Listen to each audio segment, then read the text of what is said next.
Hey, welcome back, everybody. We're riding along on the Rad Life with our resident Raad Ghantous, our community storyteller, who today apparently is going to have the tables turned on him with his friend and sometime co-host, Chef Pascal. Welcome, gentlemen. Hey, good to see you all. Yeah, hey everybody. You're not seeing. This is not a case of Zoom where the image is mirrored, because I usually sit in that chair. Yeah, why are you sitting on the wrong Right? side? Pascal sits in here when he was being interviewed, and then we kind of tag team a guest when we co-hosted. The reason I'm sitting over here is because, you know who, Frenchie over there. Frenchie, is that what we call him here? Hey, you're the guest. Don't talk to me. I'm just setting up the stage. He's here, in okay? control today. I'm just setting up the stage. Okay. I am going to get 2 words in and then I'm handing it over. But basically, he said, well, you know, people are saying, who's this guy, Raad? Which, you know, I don't know how to take that. After 7 years of being on the air, I guess I don't know. I don't know how to take that. So He's still a mystery tour. So he said, Mr. Tour now? What are you with the names, the labels? Mr. Tour. So he said, hey, I think you need to be interviewed. So he's flipping the tables on me Because and even putting me in the hot seat. even me, I want to learn more about you because, what should be your course when I don't know who you are? But don't you know that's the trick? When you're the host, you're the one hiding. You're just like the guy behind the camera. You're right. Yeah. Okay, fine. But I said yes. I said, I have no idea. He wouldn't share with me what questions he was going to ask We me. solicited some. I told him I will answer what I can, and if if it's gonna complicate situations or name names or Put you in peril. put some people in peril, I will probably take the fifth, but otherwise I will answer. I think we have a fifth in the room here if you want one. You have a fifth? Says the Irishman in the room. 3 guys walk into the room, and the one talking about the fifth is the Irishman. And I want to say, if some people who are listening and think that they wanted to know more, even after the show, they can tweet. Email or call on the next show. No. To know If more. anybody wants to know more, they need to call it during the show. I'm not making myself available for more digging after the show. So we do have a This is hotline set I'm up. going to need therapy. I have no control yet. So I relinquish the control. But before I do, Yeah. I'd like to say that this episode is brought to you by Chef Pascal Oulat's artisanal coffee. You should get from pascalcuisine.com/coffee, or you can also pair it with the chocolate coffee, okay, which I'm going to be having one of these. So if I chew on these very nervously, you'll know that I don't want to answer the question, right? But it's brought to you by that. So check out Pascal's stuff. We usually don't promote products, but I've tried this and it's actually very good. Make sure you get the caffeinated coffee, though, because he gave me a bag of decaffeinated, and I said, do You're I up look all like night. a decaffeinated kind of guy? Yes, I had decaffeinated coffee, and I was up all night, honestly. It's the best decaf you can It drink. was good decaf, but it's it's okay for a night, but I'm not a decaf guy usually. I'm going to talk about coffee later. Oh, you're going to take about coffee? Okay. Yeah, but Like I said, I have no clue what he's planning this show. Can I start by asking one question? We crowdsourced. If people, what would you want to know about Raad? You crowdsourced? We did. We put messages out. By the way, do you know that that's how we came up with the name for the show, right? Yeah, We exactly. crowdsourced the name 9 years ago. Exactly. Yeah. But we want to know also. So you guys crowdsourced questions. Yeah. Okay. And one question that came up, which I never thought about, is the name. It looks like it's Rad, but it's pronounced Raad. Where does that name come from? Exactly. Wow. You're really starting at the beginning. Yeah. Okay. Fair enough. The name actually is a functioning word in the Arabic language. My mom was Iraqi Lebanese, God rest her soul, and my dad was Palestinian, born in Haifa when it was still Palestine, for the state of Israel was formed. And the name is it's an Arabic word, like I said, it's a functioning word in the Arabic language, and it actually means, this is going to get worse as I go, okay? Okay. It means thunder. Thunder. Ooh. Okay. Mr. Thunder. Or as the Turks told me in my 2 weeks of being in Turkey, in Turkish it's şimşek. So it's even worse in Turkish, right? It sounds like something that's an attack. But it means thunder. And when you say thunder and lightning, you say Raad and Barq. Barq is the lightning. So anybody who speaks Arabic will confirm that. It also happens to be a name that is common in certain parts of the Middle East. Iraq, there's a lot like for boys, name for boys. Not to be confused with Ra'ed, which is like lieutenant or leader, and that's spelled a little bit differently. Some people will want to call me Ra'ed. It's actually Raad, and there's sort of like a slight, like in French, you have like a little pause between letters. All right. Raad, yeah. And but everybody wants to call me Rad, and I gave up. And when we did the show, actually, is when I finally said, "Okay, fine, I give up. Well, We're going to call it the Rad Life." Because in Southern California, rad means radical. Well, Can't and I live do in it. San Clemente, and I don't surf, and so I Right. feel a little bit of a fraud because everybody says Rad. It's you know, for pretty surfing. rad, actually. For Pretty me. rad. So anyway, we ended up using it that way, and I like it. It's different. The only thing I don't like is when at Starbucks they insist on calling me Rodney for some reason, Okay. and my cups say Rodney. I return them. Because you're cute. I look. Do I look like a Rodney? I don't You- think I look yeah, like a yeah, Rodney. yeah. Oh, don't. Especially when You look don't like start when- with me, when Pascal. you You look like smile. thunder to me. So that's what the word means. It means thunder, and it's All right, Still, so- it's not a dead language. It's used Now, in Arabic. now that we already know a bit of the origin of your name. I wanted to know,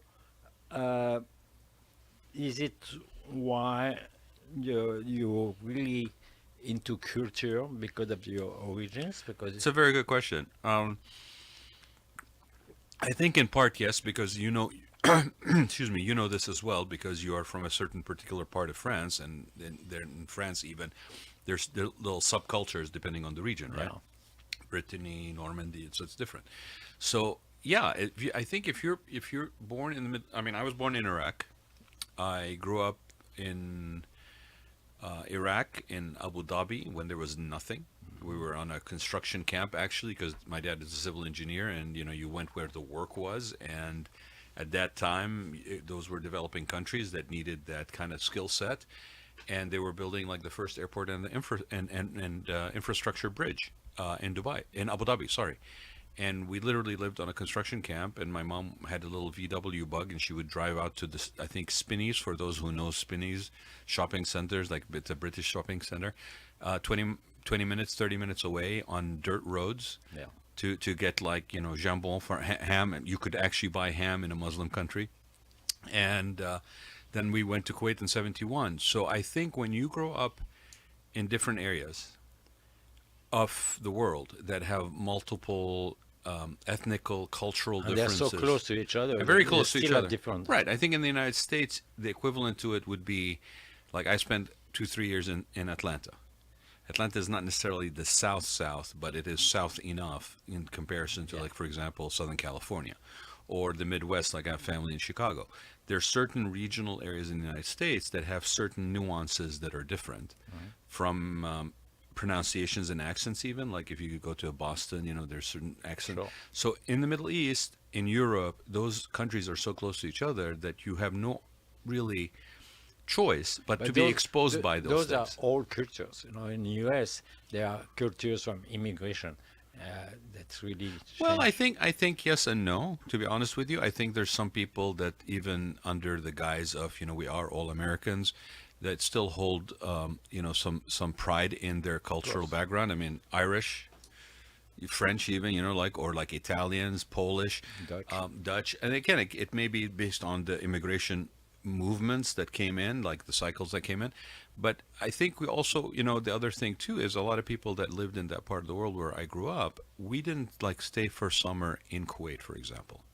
So we also were fortunate enough to travel, be able to travel, and whether it was by car to go see my grandparents in Iraq, or eventually as we got a little bit better financially, to go to, spend summer with my uncles in England, for example. And of course, you're on your way, you stop in places like Italy. I remember going on a trip with my parents in Italy. So your exposure to stuff is more, and there's no master plan. It just happens that way if you are in a certain economic level. But even if you're not, you are exposed to different things by just virtue of travel, proximity.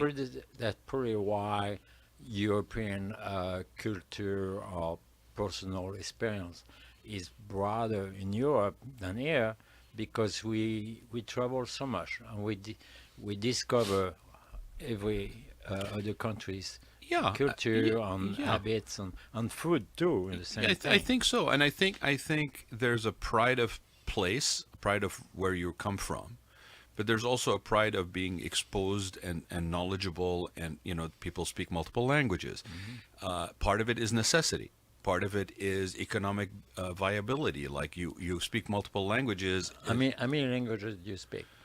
I speak Arabic and English to where I don't ever remember not speaking one or the other. Okay, because my father also went to an American university in Beirut, and it was a Jesuit school. And he also, so to kind of wrap up what you had asked just a minute ago before I do this, is part of his things that he enjoyed was history, was archaeology, was, he's an engineer, so there was a bit of that. It was also sort of like built archaeology, right? But history, he was a huge history buff. There was even theology that he was interested in. So when you grow up, I'm Greek Orthodox on my father's side, Catholic on my mother's side. You're growing up in a Muslim country. You have other religions around you. At one point, there were Arab Jews, Arab Muslims, Arab Christians living right next to each other, right? Baha'is in Iran, right? Sephardics,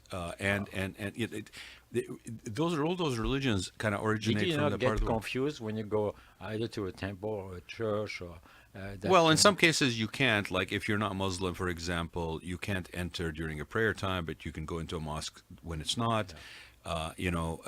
It's sort of like the Mormon temples here. Like if you're not Mormon, you can't go in after it's consecrated. So I didn't feel confused because I'll tell you what, the thing that was very interesting for me growing up in that environment, and people will ask me this all the time, like, you grew up in a Muslim country and you were Christian, didn't you feel that you were discriminated against or anything like that? Absolutely not, not even in the slightest. Now, the interesting thing is, and this is sort of why the sort of a reflection on the sad conditions that we are having here, and maybe in some other European countries too, is there's a lot more in common between these religions. Totally. Living a life of a good life, being of service, helping thy neighbor, other than the basics, don't kill and all that stuff. But like there's a universality to what most of these religions, at least in their pure form. Now, if they start becoming, maligned or interpreted by this guy and that guy for own personal gain or political ambitions or whatever, then it becomes a different story. But the basics of all these religions are clearly the same. Yeah. And so, no, I never got confused. In fact, I enjoyed it. I mean, I have a very good friend of mine from high school where every Christmas, the tradition was, he was Muslim, tradition is every Christmas he was at our house.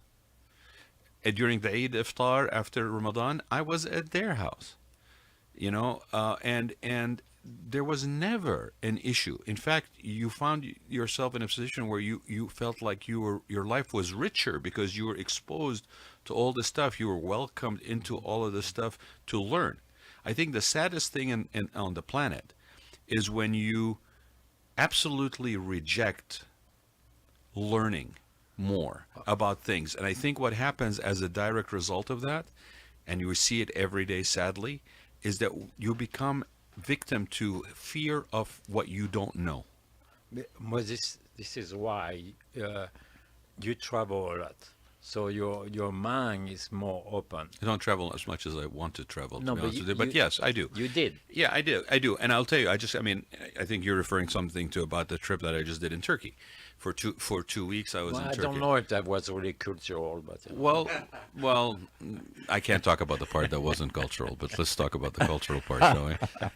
No, but yes, and I'll tell you something else. It's very easy, and I have fallen into this trap myself, right? But then you step away and you realize you've fallen into this trap, and it's only our own doing. We live in bubbles. So when I spend 2 weeks away, and I didn't go basically and cross off everything on my list, like, oh, I want to see every archaeological site on Turkey. I want to see it. It wasn't that kind of trip. In fact, anybody who likes to travel or is thinking of traveling, I suggest you pick up a Rick Steed book. Rick Steed is an amazing travel writer, and one of the things that he always emphasizes in his travels, regardless where you go, You should never deal with that trip as if it's a get everything on your list scene. Always go and travel like you're going to come back. That way you can actually give yourself some breathing room to enjoy the present experience that you're going through wherever you may be. Well, you don't want structure. You want to discover. Yeah, I think you want some structure, But but you I want think to you know, want to like, leave it open to her discovery and little bit of real experience. adventure. Yeah, I agree. And going back to religion, not to Yeah. make a religion issue, but I always suggest people to, if they are Catholic or they are Christian, go to a mass, go to a temple, go to a mosque, sometimes to see how things go, so you understand who the people from other religions are. Absolutely. I mean, do you realize that the Quran, regardless of, or the Muslims, regardless what part of the world they come from, which the largest concentration is in Malaysia, that the Quran is only read in Arabic, even though the letters may be Western letters, the sounding of the words as you are sounding phonetically Arabic words. It's the only religion it's ever read in. Christianity. I mean, okay. There's a little joke here, right? I just said I was Greek Orthodox on my father's side, and my grandfather and his brother were actually very involved in the church in Haifa for generations, right? And we originally come from a town in Lebanon called Emyun, which if you go to Emyun, you trip over one Greek Orthodox church between every two other Greek Orthodox churches. It's been around since Byzantium times. So I'm Greek Orthodox on one side, and my mother is Catholic on her side, right? And her father was actually from Mosul, Iraq. So how many people understand that in Mosul, Iraq, there were Christians back in? My grandfather was born in 1899. Okay, my grandfather was gifted and I'll explain in a minute what I mean by that. He was gifted to the French Catholic Church to be taken to the Sorbonne to be educated, because he was one out of 13 people, 13 kids. And a family with 13 kids, anybody who has 13 kids, you tell me if you can't use some assistance in their education, right?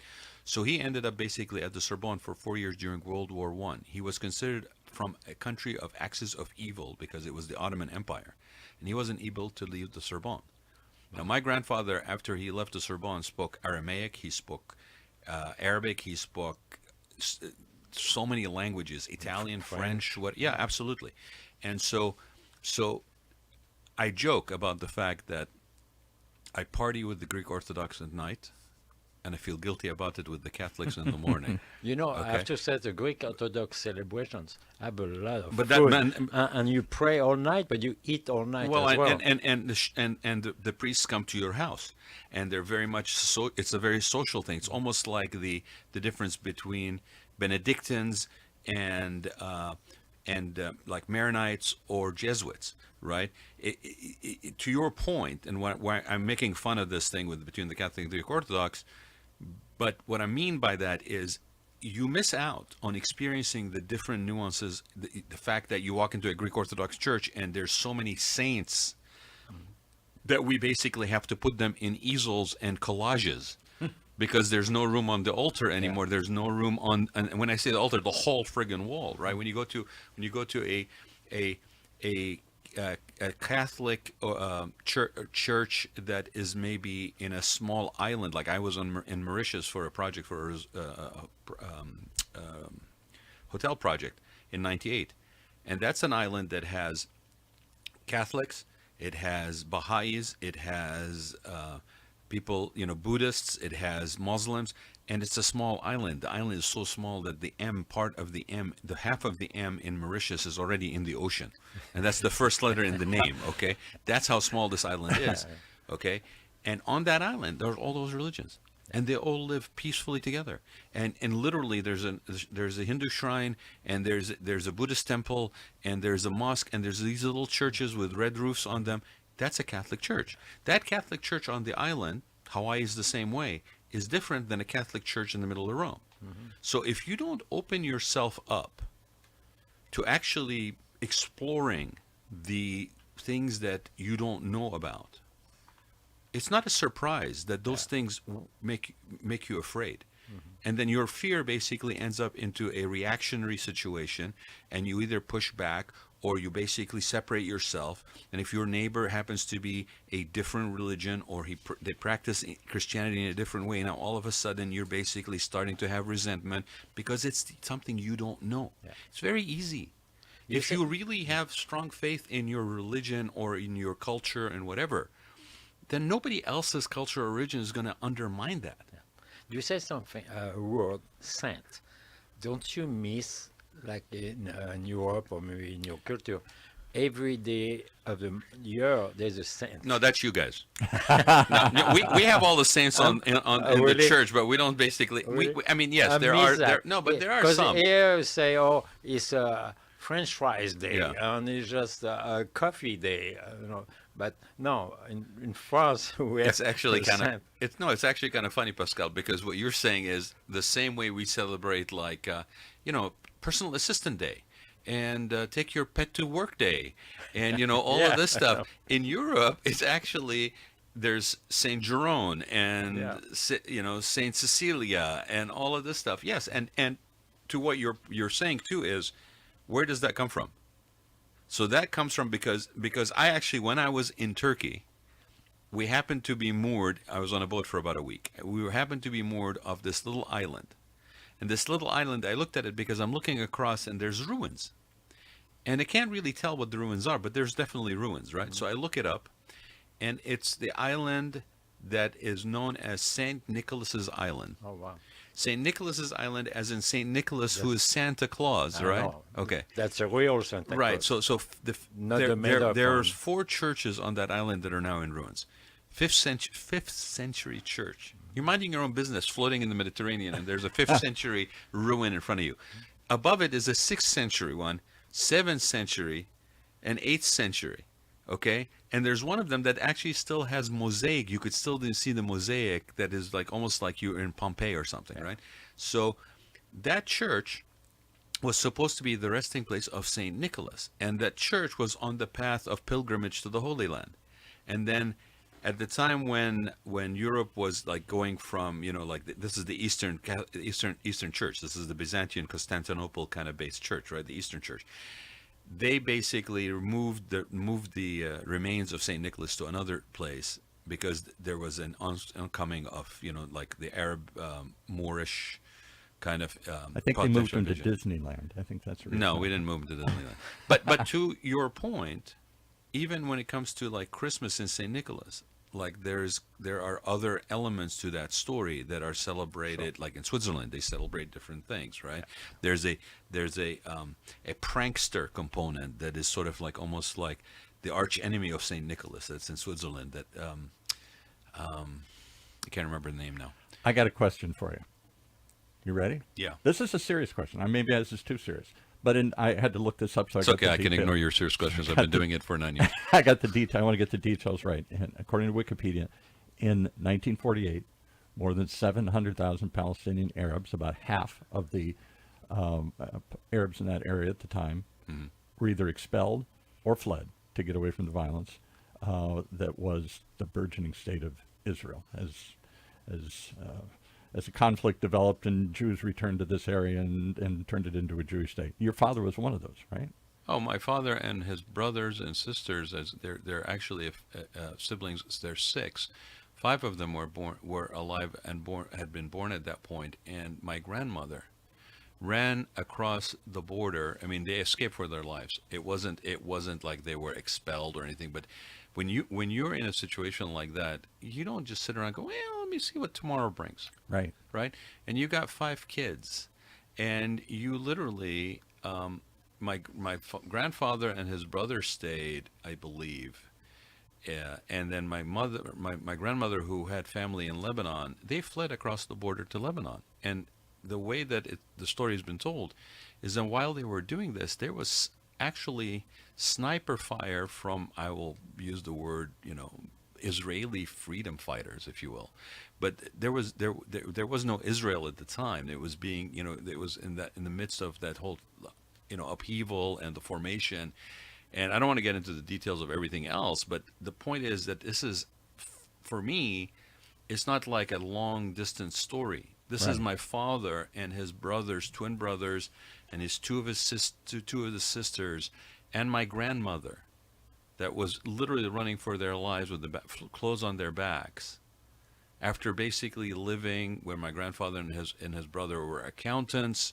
They were involved with the Greek Orthodox Church in Haifa. You know, my brother, my This was about 100 years ago. this was in 1948. Yeah. Or 1940. And in 1950, my grandfather, because now they've been displaced, they're refugees, and we were fortunate enough, if you will, or they were fortunate enough, that they were in the first wave of people that left, so the countries were still assimilating them and giving them nationalities. Right. The people Which that left didn't later, happen to later groups, right? Yeah. that didn't happen to later groups. They became basically refugees with travel documents. They didn't really belong anywhere because they wouldn't assimilate more of them. And my grandfather ended up going to look for opportunities to support his family of, you know, his wife and probably his brothers too, and, you know, his children. And he had an opportunity in Kuwait in 1950. You can think of Kuwait in 1950, there was absolutely nothing. It was a great opportunity, but he could not take it because Kuwait did not have an education, an academic system, like schools that he could put the kids in. So they ended up in Iraq because there was schools there, because Iraq, as old as Iraq is, and that's how they ended up in Iraq. So you told me, and the only reason I know this, you told me once, you actually had a guest years ago who was a friend of yours from high school, and his family had the same exodus. Yeah.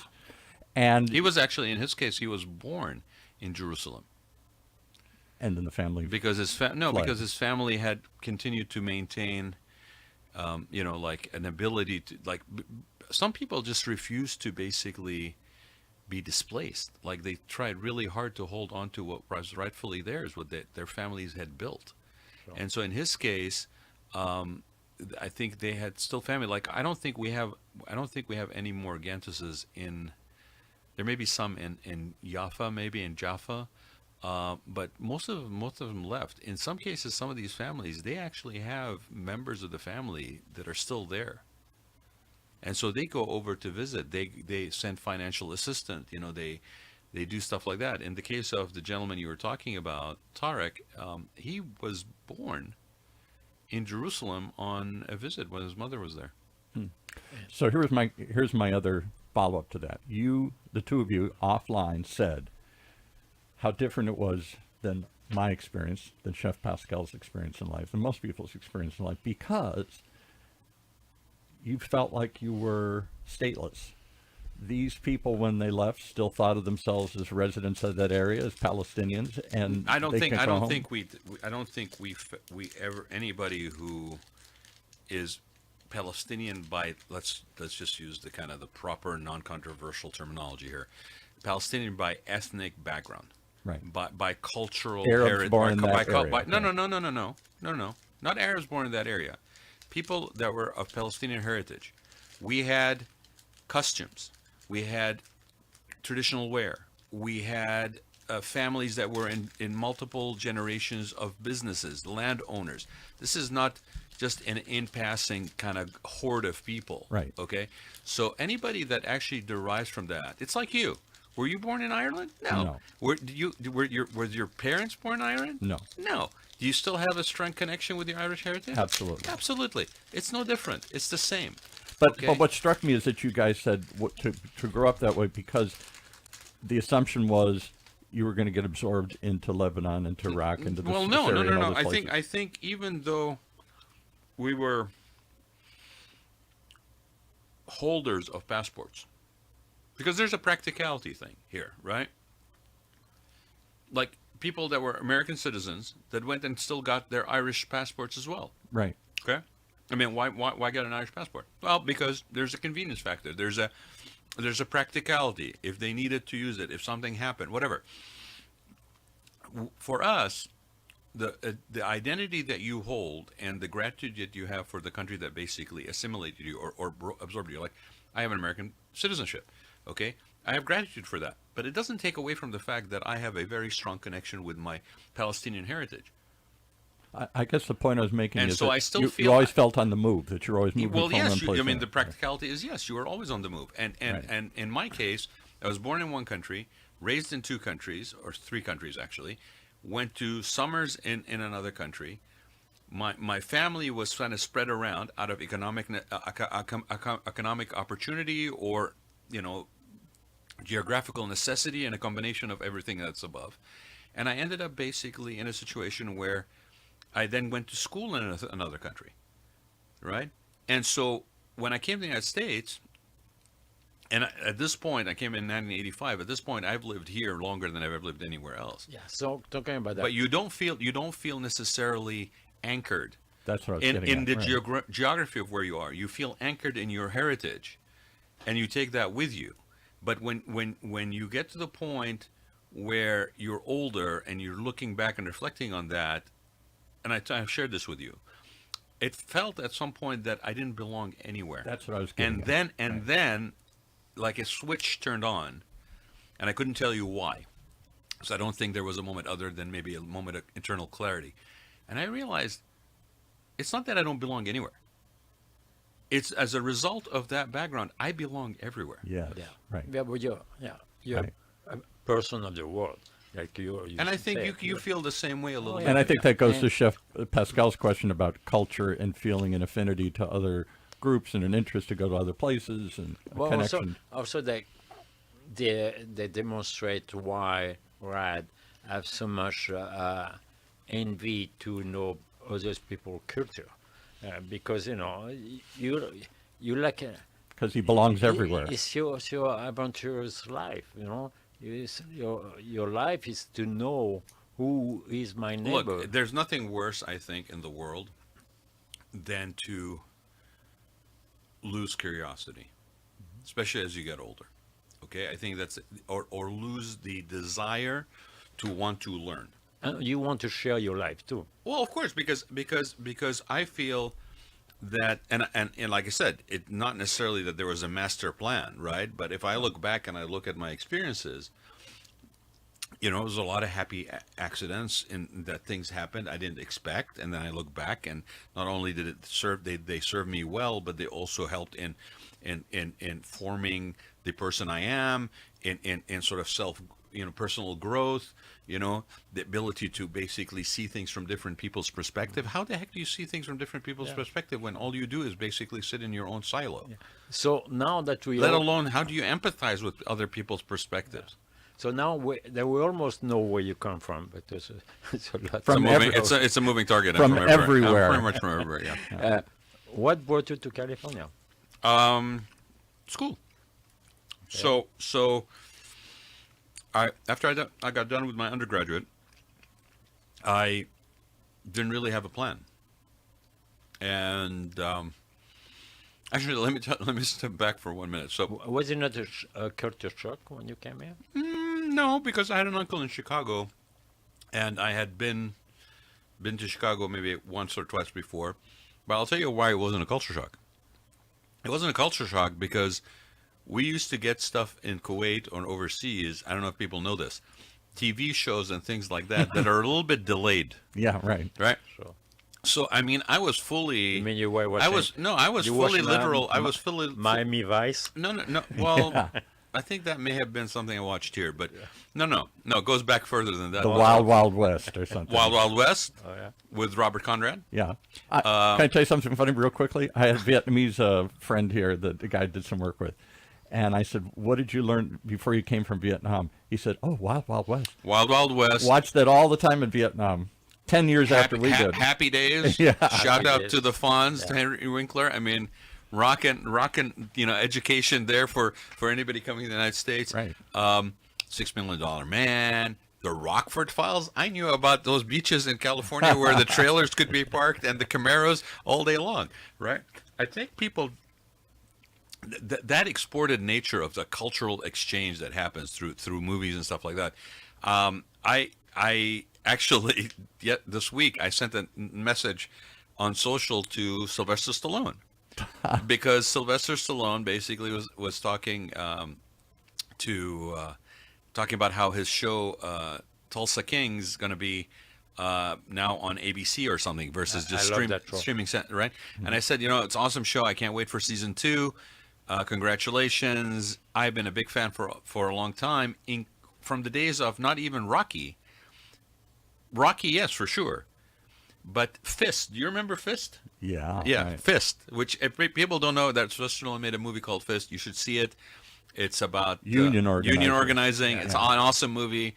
I'm going to out a bunch of my friends from high school. I'm not going to say who they are, but after we saw that movie in the big movie theater in, But In the Kuwait. show is not that amazing, but the character. Well, are he's unbelievable. great. I've always liked him, right? But here's the thing that most people don't know. By accident, when I went to school in Switzerland, because I was going to go to my dad's alma mater in Lebanon, and that was my plan. And nobody bothered to tell me that, well, maybe you should change your plan because there's a war going on. And maybe you can't go there because there's a war going on. Yeah. So I'm like, oh, okay. So what am I going to do now? It's It's like the I'm long-standing- graduating. It's summer. I'm done with high school. So I literally go into the administrative building of the school, and I see on the board, pinned to the board, is a little booklet that says American College of Switzerland.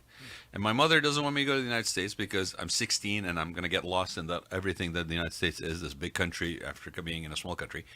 So I'm like, okay, I don't want to go to an English system college because I'm going to spend more time basically getting ready in high school. So it's got to be an American system. Okay, great. American College of Switzerland. American, check. In Switzerland, check. It's Europe. It's not the United States. So I applied. And I ended up on the side of the mountain in Switzerland with 300 people as a maximum cohort of any year, with every personality I was going to ever meet in my life under one roof. Okay? It's not a bad place to be. Unbelievable. I mean, every personality, every idiosyncrasy. Over the 4 years I was there. So I graduate, and I come out of there What did you graduate with? with undergraduate in a Bachelor's of Science in Economics is what I graduated with. And which was interesting because I was supposed to go do a civil engineering degree Well, because of your dad. because of my dad, and I would have probably shifted to architecture because I would have probably found engineering a little bit But dry. later on, you switch back. It's full circle. That's what I'm talking about. How life basically does what it does. So I come back, and I'm in summer in Kuwait. I haven't applied for graduate school. This is like 1985. Everybody friggin' applied for graduate school to do an MBA. Man, I didn't apply for a graduate school. I'm going back. I'm going to hang out with my friends, spend summer on the You're beach. living the rad life. Before I even knew before I even knew I was living the rad life. So I end up going back, and I realize I can't stay in Kuwait because if you're over 18, you have to have your own permit as a male. You can't be attached to a family as far as your visa. So I'm over 18. I'm in Kuwait. I cannot stay in Kuwait. I have to now apply for graduate school somewhere else. So we reach out to the head of student affairs at my college, my undergraduate, God rest his soul, Victor Saint Marie, who had graduated from Bakersfield. Bakersfield from Kuwait. Bakersfield. No, Kuwait, to a small village in the side of the mountains called Leyza with 300 students. And now you're graduate after 4 years of that. And now you're going to go end up in Bakersfield, basically really at the end of the world. a number on your shirt. I Now mean, you have a culture shock. and that's that. So I ended up literally going to Bakersfield for my first semester, because what I also had done, my sister was coming to California, and the reason I came to California is because my sister was coming to California, 3 years younger. She got admitted into a great school, Claremont McKenna College, which at one point used to be Claremont Men's College, and women were not allowed. And it happened to be that there was a graduate school in Claremont. So I'm like, well, graduate school, Claremont, okay, cool, I applied.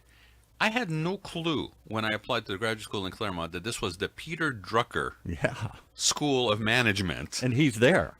And he's there teaching. I had no clue who Peter Drucker was. I mean, remember, I was going to go hang out on the beach and, pick up a job or something in Kuwait, right? Pick up a girl. Right, but no, not in Kuwait. Okay. That may be in Michigan. But, not in Kuwait. But so I ended up basically, again, accidentally ended up at this situation. And after one semester in Bakersfield, which let me tell you, I mean, I was at the end of the school at the time was at the end of town. The dorm was at the end of the school. My room was at the end of the dorm, and nothing between me and the desert was nothing other than the head of the Chicano Student Union, who basically had a cannabis plant growing in his closet, was wore camos all the time and Ray-Bans, and nice guy, but we literally would sit on the fire escapes and listen to the coyotes. Okay, so what I was going to say about Switzerland is, later I find out that Mr. Sylvester Stallone actually spent a stint in Switzerland at the same school I was in. I didn't know that. So I actually put that in my message to him. Obviously, I have not heard back from Actually, Sly, but the Swiss life is a bit laid back as well. well, that's the nicest thing I've heard a Frenchman say about the Swiss No. ever, because usually the Swiss No. are really nasty to the French. They have a healthier life than we have in France for sure.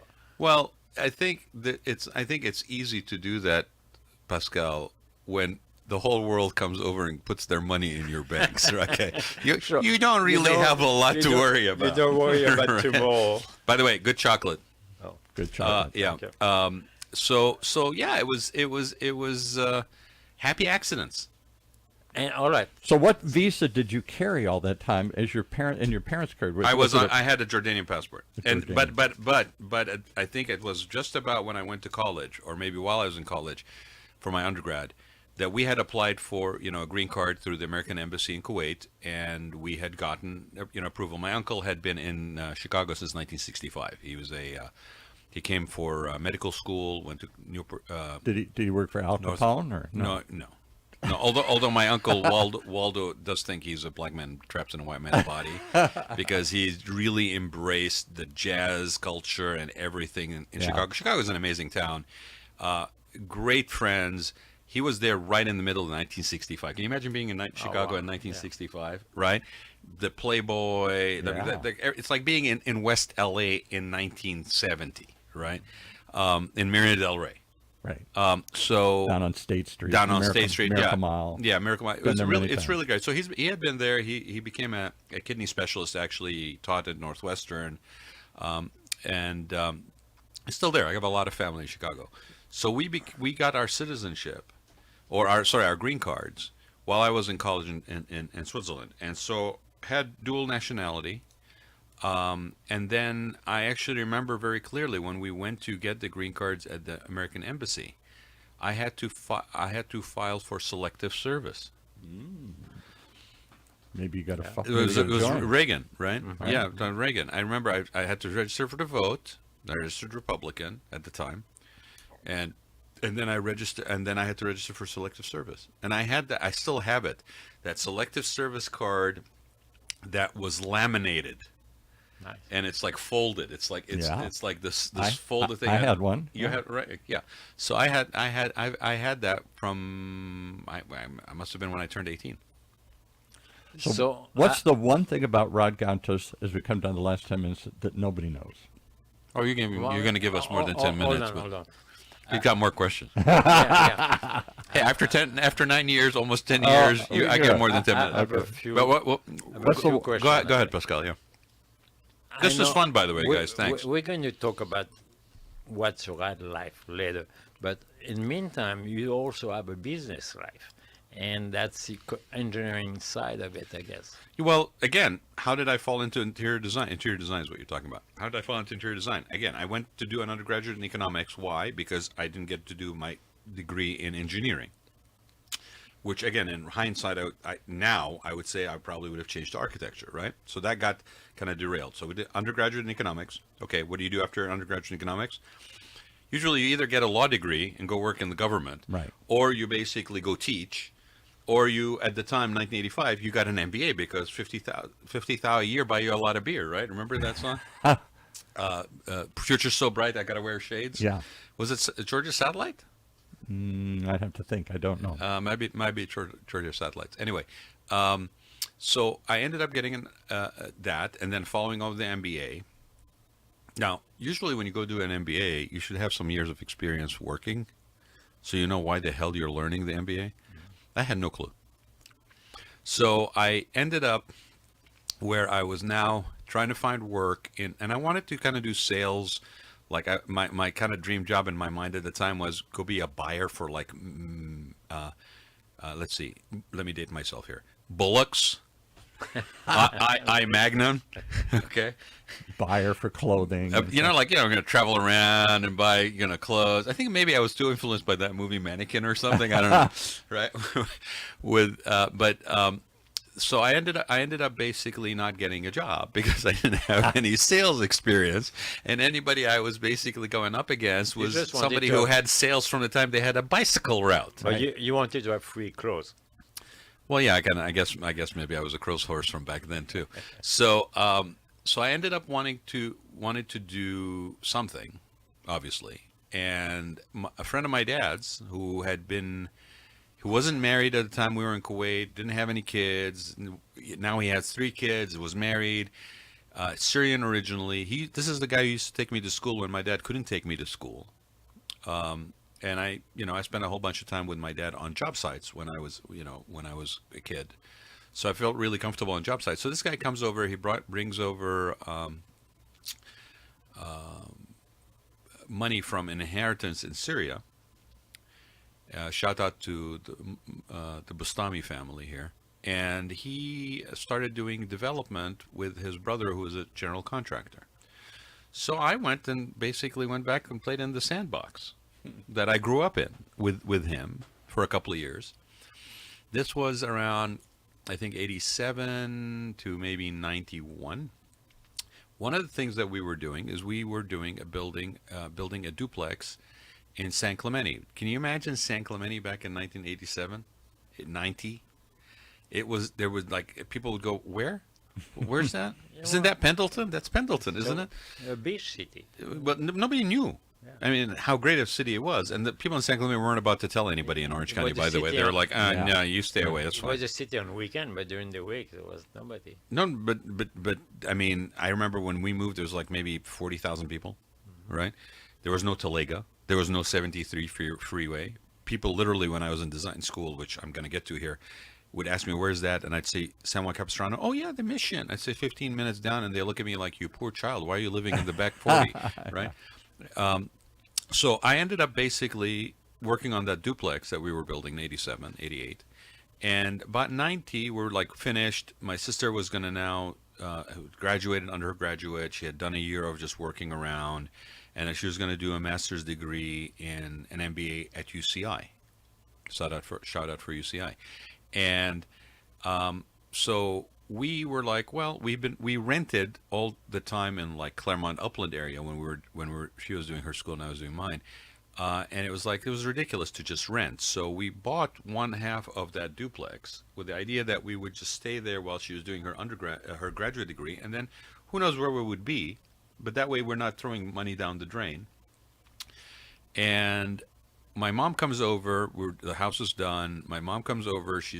They were living in Kuwait at the time, and she's trying to put furniture. She's here to furnish the house. They came to be with her kids. Well, she came. I think my dad was still there, and the first Gulf War started in Kuwait, and my mother was basically here stuck with my dad in Kuwait for 10 days, and we were afraid for his life because it was lawless in Kuwait during that time. She was stuck here with 2 bags of clothes. And so, long story short, she ended up staying, we ended up staying, whatever, but there was no plan to stay in San Clemente. So, again, at that moment in time, also something else happened. The real estate market crashed in 91. There was no development. So all of a sudden... When they used to say, stay alive till 95. Yeah, stay alive till 95, exactly.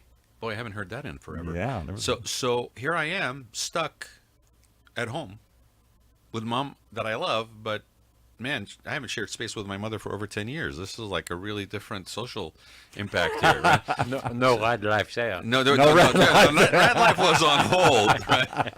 No Rad life there. So I'm like, just what am I going to do? And, and here comes this thing in the mail, and I am not kidding you. This was a card about this big, 2-sided. And it said, Interior Designers Institute, down the street here on Camelback and Bison, IDI. Interior Designers Institute, Summer Certificate Program.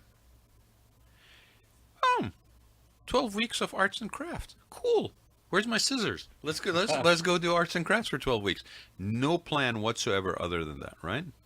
That summer certificate program at IDI led to 3 more years of undergraduate work, additional work, another degree in interior design, and it led to gosh, at this point, you're talking about I graduated in 94. So from 94 to 2004, what's that, 12, 40 years? Long time. 94, so from 94 till today, that 30 led, years, yeah. 30 years, that led to an interior design career that basically has had me on five-star hotel projects in Dubai, working for a firm out of Atlanta. It had me on Mauritius. an island of Mauritius for 3 months on a lagoon for a resort.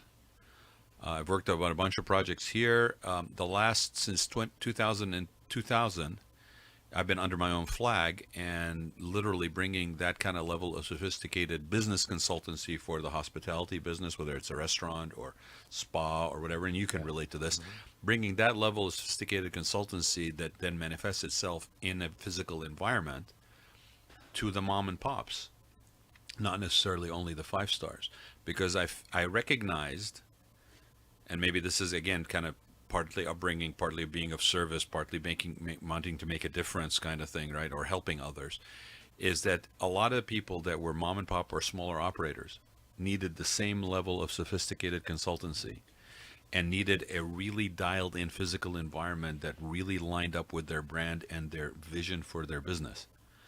And then that basically became sort of a passion pursuit for me, is to be of that help. It's obviously waned a little bit now at this point. Like I've been doing it for so long.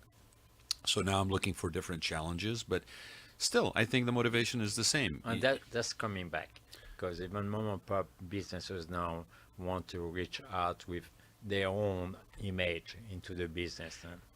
Yes and no. Sadly, most of those businesses don't realize or understand that they deserve that custom tailored product. Yeah. They deserve to have that. Not only do they deserve it because it's a nice thing to do, they deserve it because their success really is based on how well their business is designed to succeed. Yeah, are you not tired of all the design cookie cutters? Look, I used to say this. I used to say this all the time. I said, if you walk into a place and it just failed, and you take the logo off the wall and you put your logo on there, and that's all that's happening here, good luck, because you're probably going to fail as well. Yeah. If you're thinking this just because you have good food and good service, that's going to be successful.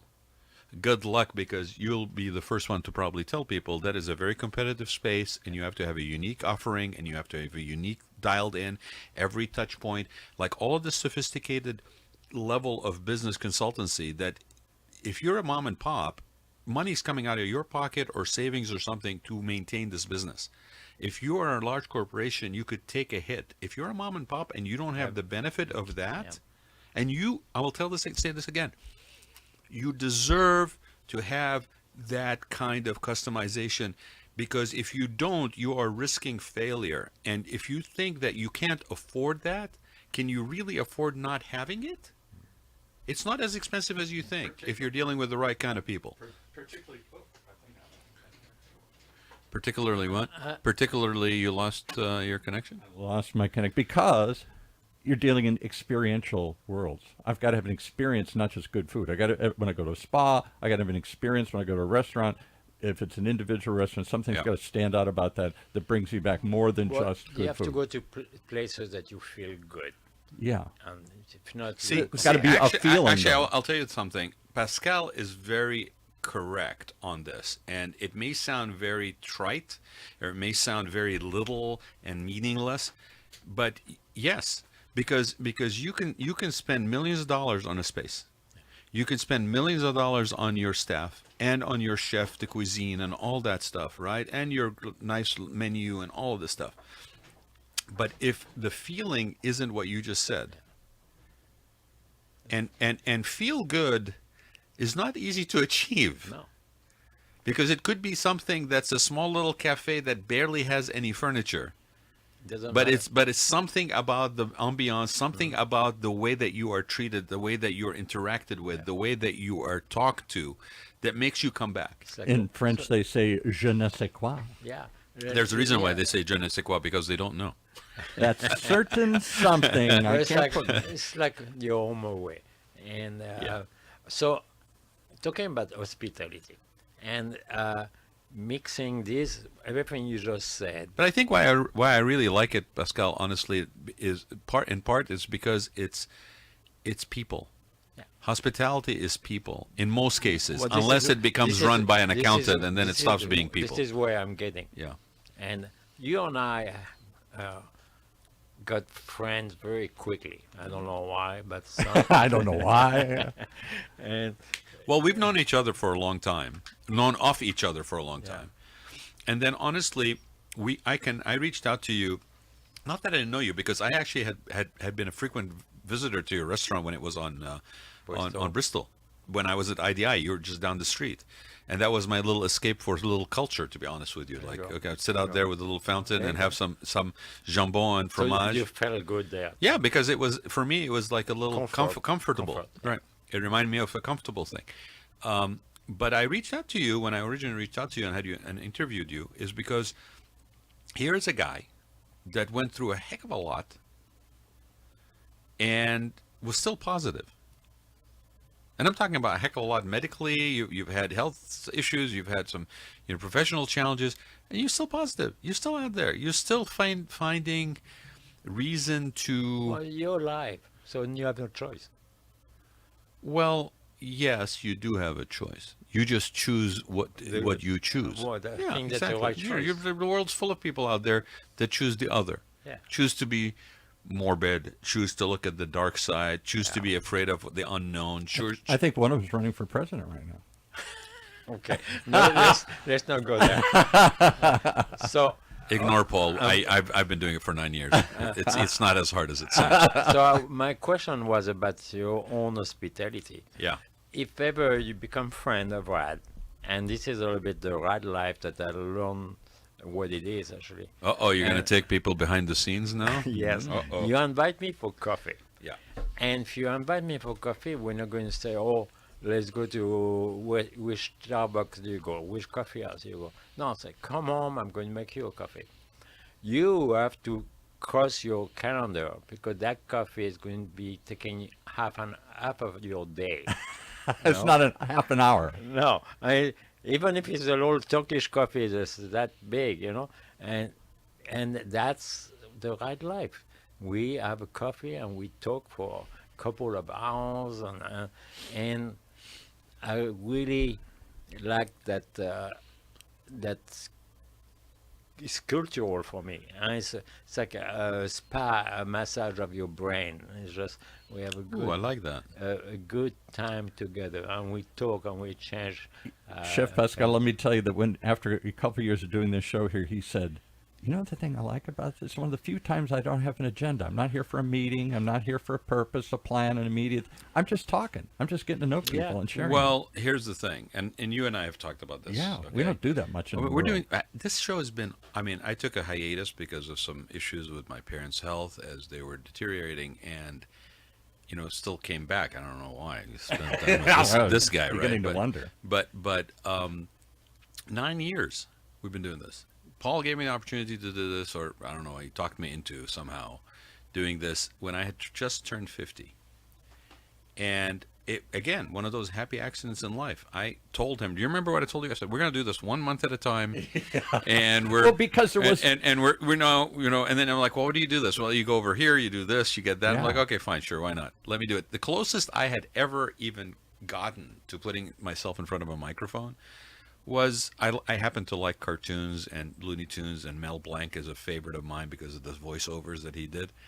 And I used to say, maybe I'll do voiceovers, or something like that. Like, that's You could, great, or, You have a good Tony voice. the Tiger. well, nobody ever told me that, Pascal. Nobody ever told me Really? until we started doing the show, oh, you have a voice for radio. Brought I'm out a like, talent. I had no idea. Nobody ever told me that, ever, right? So we started doing the show, and it was in the middle of the week, exactly noon on Wednesday, right. and it became a little vacation, a little step away from everything else going on. You can't be on your phone, not really. You can't be engaged with anything else. I think we have done maybe less than a handful of shows that were pre-recorded. Every single one of these shows has been live. Yeah. Right? Talk about that being a crazy way of doing things, right? But every show has been live. Not one of those shows probably has been overly curated at all. In fact, I did not want to rob myself of experiencing you as a guest in real time. Because we live lives that are so friggin' curated. Okay? One of the things I heard recently, and it's so sad reflection on things, is that people say, well, the last 4 years don't feel real. The last 4 years since COVID, they just don't feel real. They don't feel normal. They don't feel real. Yeah, because 4 years ago, everybody went nose dived into the friggin' virtual world to where now their perceived problems, their perceived issues, the things that they basically get polarized about, all this stuff is not what's happening in their real life. In their immediate day-to-day existence. It's happening in their virtual life. Yeah, that's why it's put in front of you. Every friggin' person who's showing you their 8x10 highlight reel as being the reflection of what their real life is. Look behind those influencers and take a look at when they're basically showing all this stuff and realize, is that a rented place that they're in? Do they own that property? Is that clothes that they have theirs? Do they have to return it after this video shoot? My point I'm trying to make is, it's sad. We have walked away from real and allowing ourselves to experience things that are the real treasures in life. So being on this show and being able to do that as a gift for myself and for others, call it selfish. It was an unbelievable thing that accidentally happened.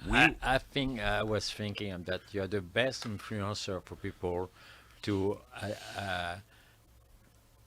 go into be a philosopher. You're a philosopher on your own. You think and you take everything very inside. Sometimes it's inside hard. you. Sometimes I remember people used to say that my sensors are almost like my sensory ends are on at all times. It's a difficult way to sometimes. Some days that's really tough to be that way, right? Like you but I would rather have that than the numbness. And I have to say that I would never do this show where it was basically curated, because that would be a mistake. And I think anybody that has Scripted, been you mean, where it's all written scripted. out. I think, and I think when we did a wrap up, remember that wrap up party we did about 2-3 years ago? We thought, okay, we're done with the Rad Life, and then here we come again. We had people come on that were like guests, people that came on to the party, right? Yeah. I really like the fact, and I'm very proud of the fact that most people, 99.9% of the people in the show, I don't want to say 100% because I haven't asked 100% of them, actually walked away from this experience of an hour sitting down and just having a conversation, having a good time. They felt good. Well, they felt like there was an enrichment because we had a conversation. And they all felt it was out of their normal existence. Gee, that's weird. I never just sat down and just talked. Yeah, and that's why actually go to my point I was going to say, with all your cultural experience on your traveling, because you're a world traveler, and I think when we come to your show, you will feel that we visit almost a cultural guru or a sage. You're a sage, you just present things in a very philosophical way. Sometimes I get long-winded, and I'll be the first to admit it. Okay. No comment. Paul didn't comment. That was such a low lob for you, Paul. Okay, but not. No comment. And people listening are laughing. You're like, yeah, you're long-winded. You take the long road. But I will tell you, I'm very touched that you would say that. I'm fine with just saying that somebody basically comes and talks and that we are at least, we find common grounds and we're friends. That if somebody feels comfortable, like you were saying, you come for coffee, like I don't have a plan to keep you for half an hour or 45 minutes. Sure. No, I mean, I didn't lock the door and take the air out of your tires so that you'd have to stay. It just, I think we rob ourselves these days from not allowing ourselves some room. Everything is so scripted, starting with our calendar. And society tells us that if you're not 10xing everything, if you're not basically filling every calendar hole that you have with something, then you are not a representation of somebody who's productive. Okay? How do you actually have time to think? How do you have time to actually process? Okay? Find validity in your position, or maybe learn from what you've done and maybe do it better. If you don't have room, it's still 24 hours a day. I don't know anybody who's made it 25. Do you? You've tried a couple times. I've tried, and it doesn't work. It's still 24 hours. That's sort of the irony of life. So I think we do ourselves a disservice. We do our families a disservice, people around us a disservice, our relationships a disservice, when we don't understand that the space between things is as important as the things that we are doing. Mm-hmm. How do you connect with people that work for you if you don't have the time to get to know them? You don't. You try to make them fit a mold that you're familiar with. Well, good luck with that today after COVID, because that's not going to happen. Good luck today with doing that with millennials, because that's not going to happen either. So, but even if it wasn't millennials and COVID, as a human being, where did you stop being connected to other human beings? Connected, really connected, not seeing their highlight reels on their stories on social. Actually connected, reaching out, picking up the phone, calling them. Because here's the thing, and I'm going to credit this to a friend of mine who basically told me this a couple of years ago. You're welcome. No, it wasn't you. You've said other things to me that I cannot share on the air, but You're welcome. You're welcome for that too. Yeah, but no, make time for your friends before time takes your friends. Yeah, I said that today on social media. I said Every that. day. Right? But we know that in the back of our head. But are you actually consciously living that? And why do we think that, As a starting point, just one of the things that you do. why do we think that taking time just to talk, to share, to visit is a waste No. It's or not. unproductive? It's not a waste. But Why many do of we us think that that's the case? Yeah. We've been taught to believe that's the way. I don't know. People don't want to allow for that flexibility. Some people may not feel that they're good at it. But here's the thing. But you have to take the time. No, but here's the thing. It's your own time. Here's the thing, right? At the same time that we don't do that, here's the irony. We hire people whose title are storytellers to craft our messaging. Our story. Yeah. You mean raconteur? No, but I mean, yeah, rock and tour, exactly. but you're hiring somebody to craft your story. Yeah. You remember that Because episode? you don't have time to sit there and figure out what your story is. You remember the episode of Seinfeld where the guy who ran the catalog bought Kramer's Yes, stories? yes, yes. He needed more interesting stories, Right. and Kramer would tell these stories. He said, I'm buying those. But you can't use them anymore. They're my stories now. It's nice. Right. He bought the stories. So why don't we do that? I don't know, Paul. I think we are told that we need to be busy. I mean, I'm not saying that people are not really busy. The reality of life is they are. I mean, we live in a world where financially people probably need two jobs, two people having a job. People are not getting married as early. They're not having kids because it's expensive. Social media is coming at us all the time. But the social media component, the bombardment with noise. I spent a week in Turkey where I consciously disconnected. And every time I felt, like this is a nice 5th century Byzantine church, I should probably share that, I said no. Okay? And that no wasn't, by the way, for other people. It's like, this is one thing I learned, like from a book I've been reading recently called Protect Your Peace. I mean, in fact, I'm going to try to get the gentleman on the show. When you say no, you're not saying no for the other person. For yourself. You're saying no for yourself. Right. And you don't have to explain why it feels like a no. Yeah. Okay? Now listen to what I just said and tell me if half the people you know won't have basically cold sweats thinking about that. No. Absolutely. right? So I used to call it the illusion of activity. The more activity you have, somehow you have more of a life, you have more success, you have more. there was an article in Harvard Business Review about 2 years ago or a year and a half ago called "The Myth of Busyness," Yeah, same thing. and the cover was a friggin' beehive with a whole bunch of bees buzzing around. We have to stop and be able to appreciate those things that are in between the gaps. And I'll tell you how clear it is. If you have a room, a wall, and you have, this is a little interior design, right? If you have a wall, and every inch of that wall is covered with art, pieces that you love, pieces that you've collected, but the whole wall is covered with art. Okay? Can you see those pieces anymore? Individually? Or is it just a chaos now? Right. Visual stimulation. Every inch is covered with art, right? Now, there's a way to do that as a style, right? But if you go to a gallery, you go to a car showroom, you go to, I don't know, a Louis Vuitton store, do you see corner to corner purses? Do you see corner to corner Mercedes at Fletcher Jones? Do you see? Oh, yes. Do you see? No, you don't. Oh, yeah. No, you see space between the I'm pieces. not sure about that. Well, but like, okay, you go to the Louvre. The Mona Lisa has artwork all around it? No. The Louis Vuitton shop? No. The Louis Vuitton shop has 2 or 3 pieces in the window in a big, huge wall of Louis Vuitton logos. Why? Because that's how that piece is basically perceived to have the value of the price tag that's on it, which is very high.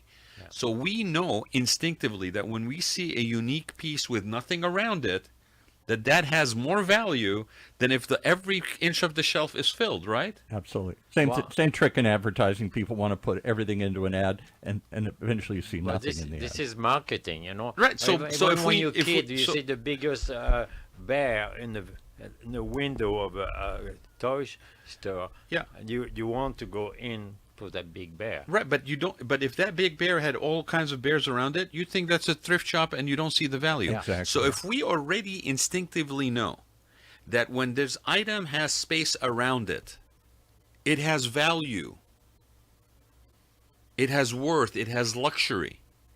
Why is it that we don't deal with our time the same way? Yeah. Well, You tell me. The great so Duke I, Ellington so used I to probably won't invite you in my home because I have a lot of things on my walls. a little chaos. No, but you just said Duke Ellington, right? Yeah, Duke Ellington used to say that the important thing was not the notes you play, but the notes you choose not To play and the space between the notes. Right. Right, because that's what makes the piece. Right. Now, unless you're Miles Davis and you're basically riffing, Right. or somebody that's got like an amazing guitar skills, but even then, there's space, Yes, have to be.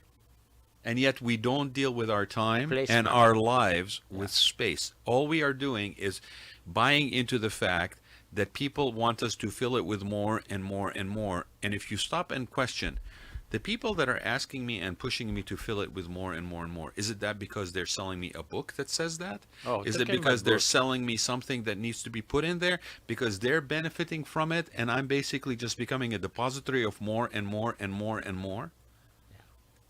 Do you know that, I'll just end with this. Do you know that before World War II, there was no industry called public storage?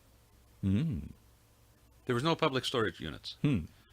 People lived with small closets, with 1 suit and 3 shirts. Right. Right? That was it. Then we started getting into manufacturing and people needing to buy stuff. Baby boomers, starting with baby boomers, more formula, more this, everything being produced in mass. And then you had to basically buy the stuff, because if you didn't buy the stuff, the economy crashed. And so you ended up buying so much stuff that you couldn't even fit it into your house anymore. So here comes this new industry called public storage, where you basically now pay to have an external storage area to put the stuff that you don't Right. use. Right. And after 3 months, you don't go and get it anymore, but you're still paying for the storage. Can't let go of it. Right? So we collect quantity, but for value and quality, you need the space. Well, we need some space here. We got to digest all this stuff here. Yeah, I have a couple of questions still to make it Okay. quick. Okay. I'll just answer the questions. I'll stay on point. All right. I'll Yes. try. What about You Paul's rolling his eyes. Oh, my You God. guys can't see him. He's rolling. He's been rolling his eyes for 9 years, Oh, man. my I God. feel like I need to pay for his medical bills. I have some chocolate. Here, All right. have some chocolate. We're coming Paul. to the end here. Yeah, have some Have some chocolate. chocolate. Have some Okay. chocolate. All right. And what? Don't eat it all at the same time, though. Leave some space. I'm gonna get all. How is the Ride Life book coming? Is there a Rad Life book coming? So people have told me for years, oh, you should write a book. You should write a book. And I don't know if it's going to end up being it might be, again, one of those things that's a different tangent, right? I don't know if it's going to be a book. I think what I'm comfortable with right now is I tend to write about things. So I'm about to be 60 next January. Oh my God. 60. Yeah, oh my God, right? What the hell does that mean anyway, right? It's just a number. But Well, that just, means a lot. just say it. That means a lot 60. because at this, how old are you, Paul? Older than 60. Okay, and how old do you feel? Older than Pascal. No. How old do you feel? Come on, seriously. I usually feel pretty young. Come on. How old do you feel? Throw a number. My head is always in the 30s. Okay, so you're in the 30s, like 35, 36 maybe? Yeah. Okay, all right. How old do you feel? How old are you, Pascal? oh, I'm 70. See how I told you I was going to turn this into where I'm the hosting? Okay, so you're 70. Okay. And how old do you feel? Well, physically, I feel old, but mentally and inside How old does your spirit feel? my spirit, I have some still in 30s. 30s? Yeah. Like mid 30s? Mid 30s, 40, because 40, Maybe 40? 40 you already have experience of life. Okay, so, No. okay, that's good. Good, so you have that layer. Yeah. Yeah, I would agree. It's about the same, right? So I'm about to be 60. I obviously don't feel 60. I haven't felt 60. I haven't felt 50 until he told me to do a show, and then I really felt 50. But I think I have a little bit of interest in being introspective.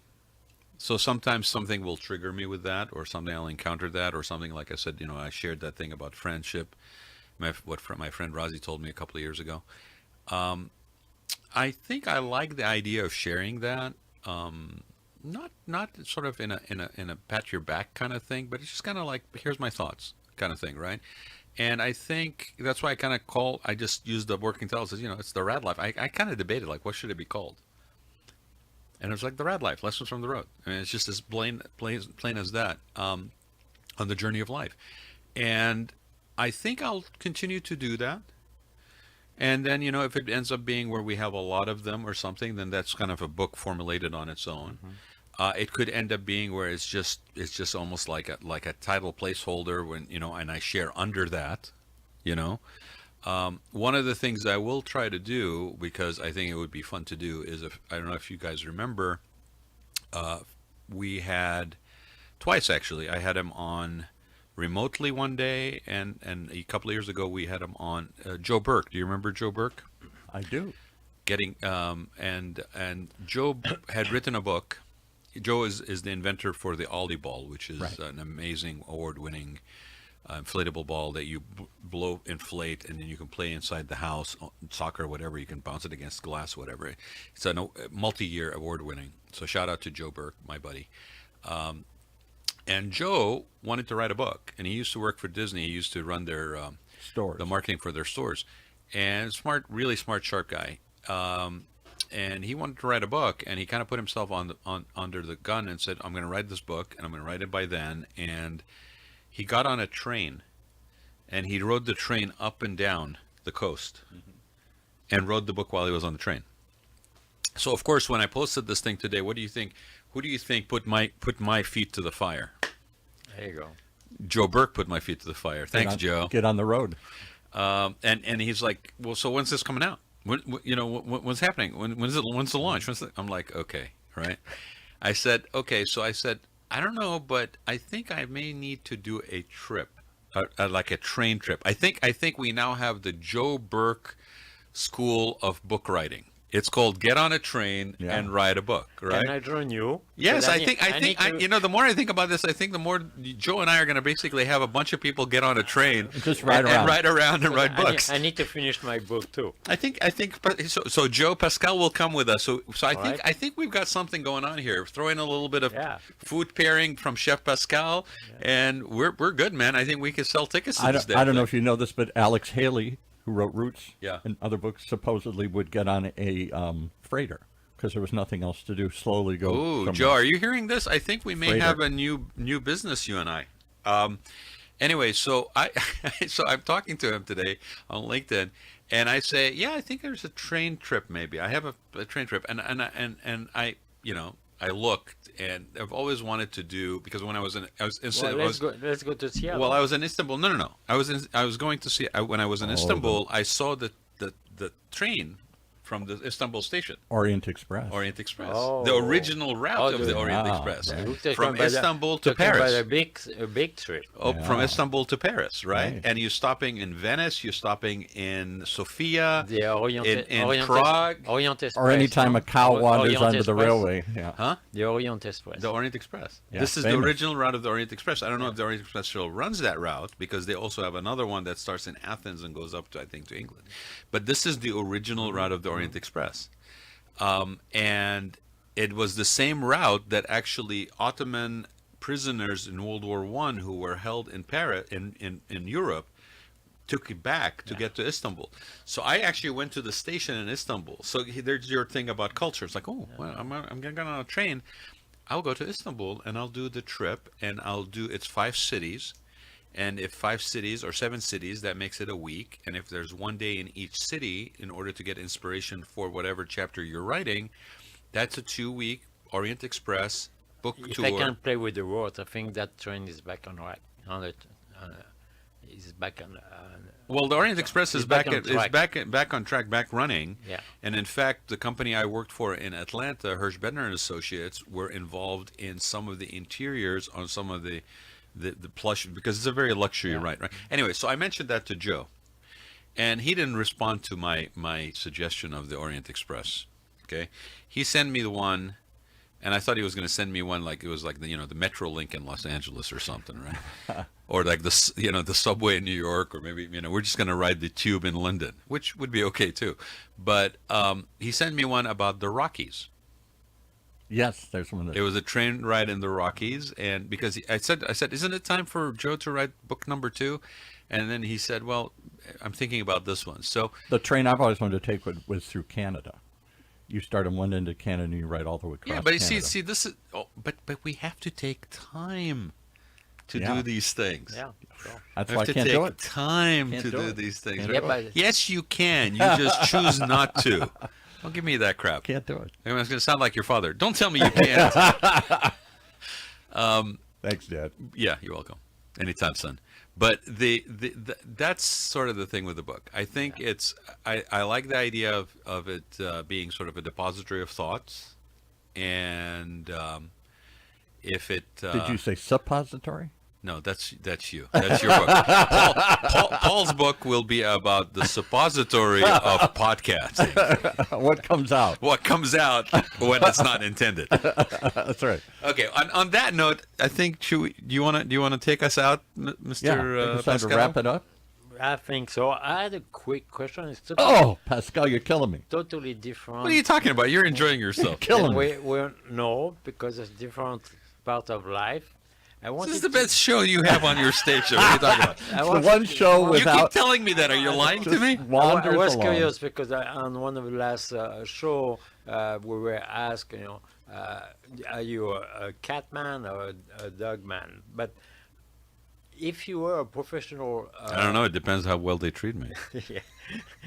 In Turkey was a frogman. Grip it. If you were a professional sportman, what sport would you be? That's a good question. God, that's difficult, man, because you're talking to somebody that really enjoys variety and gets bored with mundane. That's not to say that I'm not consistent or solid, but it's just there's that curiosity factor. Well, there's a competition part. See, you're professional. I think he'd excel. I think he'd really revel in curling?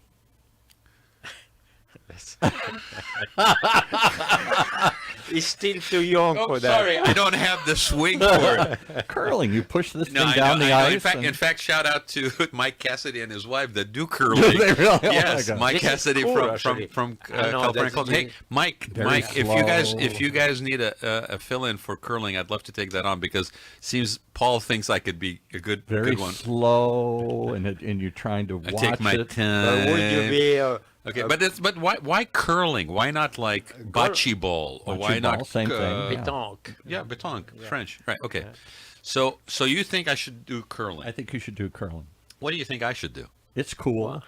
Do you like golf? God, do you see how I'm avoiding the answer? Yeah. Do you like No, golf? he's not a You golfer. like golf? I do like golf, but it's obviously frustrating as hell, right? I do like the company of people during golf. Like I like the smoking the cigar and drinking a couple of beers. I really don't care about. I'm not competitive in golf. Okay. Are you a team player? Yeah, in fact, when I played soccer, I enjoyed playing soccer as the goalkeeper. There you go. I was to say that. You know, I like being the goalkeeper. I was first to admit that I had 2 left feet and I was going to trip on myself if I was trying to be a striker. Shout out to my nephew, who's a great defensive back, and I wish he continues to play in Concordia. The coach at Concordia, if you're listening, play my nephew Nadim, man. He didn't play enough at J. Sarah, and he is a great player. Don't make me have to come and interview you. But I would say, like I enjoy soccer. I enjoy football, American football, but it's not really my game. I'm surprised you don't want. Baseball is I'm in it for the hot dogs and the you're beer. not thinking about winter sport. Could you spend time in Switzerland? Curling. So I'll tell you what Ice. I'll tell you what I enjoy Cool. and I think I would like, and it's sort of in a competitive way. I actually like skeet shooting. I like target I love practice, that. right? I even like archery. I've done archery. As far as like sports that I enjoy, and I've done, I like rock climbing. Not like crazy free climbing, but like rock climbing. I really enjoyed that. I did that for a couple of years every Sunday on Point Doom in Malibu. Is it like a connection with nature? It's a connection with nature, but it's also there's a thing about rope climbing. I mean, if anybody ever thinks that they want to marry somebody, or is there a possibility for a partnership relationship, in terms of business or whatever, you want to know if the person you're dealing with is somebody that you can actually see yourself in that situation with. Go rock climbing. Go rock climbing and have that person be either they're the ones climbing and you're on the belay rope, or they're on the belay rope and you're climbing, because you can't fake that I can't trust you in a situation like that. Or you Right? you leave the road Right, go. right. And they may catch you, but if they're basically doing something else and you're climbing and it's really I know it's funny, but it's so true, right? Rock climbing. But I also like rock climbing because it's more of an agility thing versus just a mass and brawn. So I like rock climbing. I really like scuba diving. I do a good amount of that. I've gotten back into swimming because when I was in Turkey, literally, everything we needed to decide on a daily basis on terms of being on that boat for a week was when is lunch, when is dinner, and the rest of the time we just jumped in the Mediterranean 4 times a day and swam around the boat, and then stepped outside and had a coffee and or a little bit of uzu raki and what they call raki in Turkey, or Turkish coffee, or so swimming, I like that. And I think as I get older, it's just part of basically that regiment of wellness and maintenance. So I don't oh my God, I'm going to actually say this on the open air. I just bought an electric bike. Oh, he did it. He did it. There it is. I bought an electric bike Yeah. because it came with Bluetooth speakers and GPS. Yeah, which you need. Got to have Bluetooth speakers. and an automatically self-adapting AI motor Yeah, thing. So gotta have that. I bought it because I was curious, more so than because I need to be in a rascal or a motorized vehicle. But no, I think I like being outside. We're lucky to have good weather and being able to be outside. And I think again, similar to what I was talking about, like I notice a lot of people trying to do all this stuff and be on the phone all the time. Like I go to the gym, there are people on their treadmill, they're on their phone. They're not just listening to music, they're on their phone. They're communicating, they're talking, they're emailing. Again, I know take the time, man, I to know be you- present in what you're doing. you're talking to nature because the way you craft your backyard and your front yard, you are communicating with nature. You love to do that. Yeah, I spent a good amount of this morning basically just making sure that I fed some of the plants the different foods that I wanted to do. I planted some additional, fruits that I wanted to have in the garden, some herbs at the barbecue area. Oh, And- herbs. I heard herbs. Herbs, yeah. That'd be What do special. you call them? Herbs? No, I'm Herb's a guy. little Mary Jane. Oh, herb. No, but we can. I mean, in California, I think I can grow that now. Okay. For medicinal purposes, for personal use. Yeah, no, I think the garden is actually an interesting one. I don't want to go down this path too long, but the garden, I always talk to people and say, okay, what kind of garden do you think you have, or do you think you would have, or A want, garden right? can represent your mind. I think it does, and I think if I look at somebody's garden, it gives me, and I'm talking about like somebody's garden, not something that they've just purchased like from a freaking catalog and threw in, right? Although that tells you something about the homeowner too, but I think if you look at somebody's garden, it gives you insight into them. Yeah, Right. It's your own piece of paradise. Well, yeah, and how is it structured? How is it organized? I will be the first to tell you. First of all, the garden that you're talking about is in what was my parents' house, what was the family home, right, that I am in now. And so I feel like I'm basically in a stewardship position, in a custodian position, a curator, if you will, right, of the house. And the garden was something that was my mother's kind of more than my dad's, but it wasn't really dialed in completely. Like they didn't use a lot of the outside spaces, so I kind of engaged those because I like that. It causes me to actually have to go and do that and be outside. But the garden is not symmetrical. No. It's not organized, overly organized, right? It's more organic. It's more. It's not. You mean it's not in a straight line like your life has What been? to go to your philosophy? Well, that's the observation I was trying to point out, Paul. Is that it works. It Meanders. provides that there's different zones in the garden. Yeah, meanders. and to go back to your philosophy. I mean, you've been there. Why don't you Well, reflect? Why don't you give me your impression?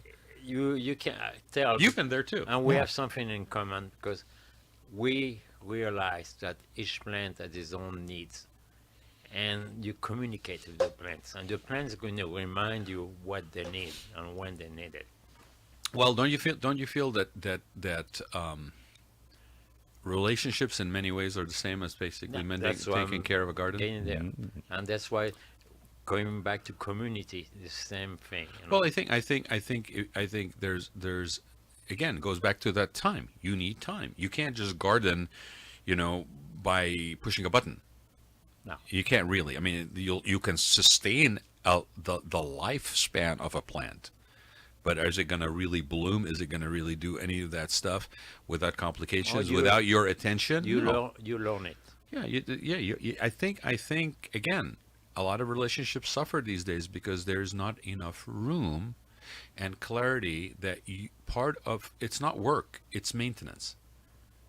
Like you need to just basically be aware that if you want that blooming garden of your relationships, blooming garden of your life, You can listen to your plant. that you can't just basically just water it. You got to listen to what it's telling you. You got to adjust to it. You got to try to bring the best out of it, but at the same time also recognize that it is the nature of what it is. You can't make it something else.